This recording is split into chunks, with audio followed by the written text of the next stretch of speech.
I think one thing we've noticed, and I'd imagine there's other companies that can speak to this when you own multiple brands, right? Like for us, we own a lot of the market share in terms of tools and outdoor. Sometimes people don't even realize we own everything from, yes, Black & Decker and Stanley on our nameplate, but we own DeWalt and we own Craftsman and we own Cub Cadet and Hustler. And some of these can be like cannibalistic if you're not careful, right? Like I could be working on something for Stanley, but the same audience could theoretically also be shopping for Craftsman, but we own both of those brands. So how do we make sure that we're separating our creative? And when we have our internal talent, we spend a lot of time when we onboard people educating them on the swim lanes, as we like to call them, of those brands and how we make sure we're setting both Stanley up for success and Craftsman up for success by giving them each differentiating things in the marketplace.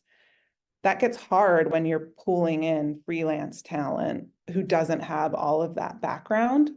So I think for us, there is that period of building a freelance bench that feels like an extension of our team, that we can spend the time and energy and make sure that they have that education. Copywriters is one of the most difficult ones for us. Like designers is a little easier in that, like visually you can be like, cool, I get the difference. I see the font family, I see the textures, I see the colorways, like I can understand that.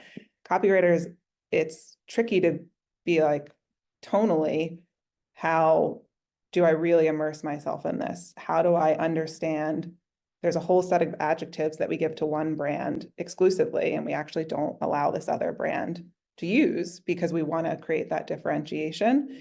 And that's really hard to get from a brand standard. Like until you're in a creative review and hear someone talking about it, that doesn't always happen. So just the onboarding process of, hey, let's do a deep dive on each of our brands for the next 2 weeks. It's going to be a 30-minute Zoom here and there is ideal. The other important part is just being really strong communicators, and you have to develop that type of relationship with that freelance partner, right? And it's got to be a mutual respect and understanding of checking in. And then it sounds so elementary, but it's like, hey, you know, we have to check in and let me know how you're doing on hours. Yes, having a tool to track it is one thing, but it going beyond like having the tool as your foundation, but then also being able to build that relationship and have conversation about realistic hours and what's going on with the project.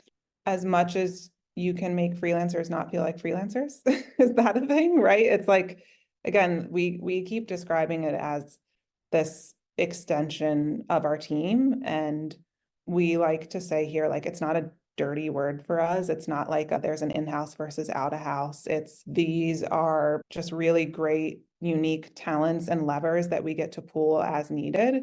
And building that relationship, like any relationship, whether you're onboarding somebody new to the company, just takes time and effort, and you have to put in that time and effort up front.